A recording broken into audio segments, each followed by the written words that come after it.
এখানে পেঁয়াজ আর টমেটো কেটে রেখেছি।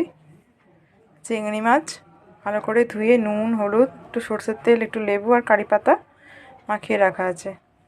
এঁচোড়টা একটু সিদ্ধ বসালাম, একটু হলুদ অল্প করে অল্প তেল দিয়ে দিলাম, দিয়ে একটা সিটি মেরে নেব। এই যে প্রথমে একটু চিংড়ি মাছটা ভেজে নিলাম। চিংড়ি মাছটা বেশি ফুটবে ভালো, ফল করে ভাজবো না। হয়ে গেল, এবার আমি এগুলো তুলে নিচ্ছি।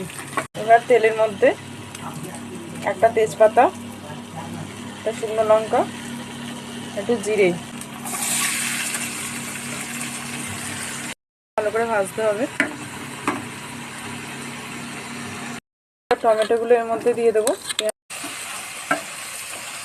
একটু রসুন বাটা, একটু আদা বাটা পরিমাণ মতো, লঙ্কা গুঁড়ো আপনি যেমন ঝাল খাবেন। এর মধ্যে চিনিটা দিলাম যাতে টেস্টটা একটু বেশ ভালো লাগে। একটু আগে থেকে যে ভেজে রাখা ছিল ওটা দিয়ে দেবো এর মধ্যে।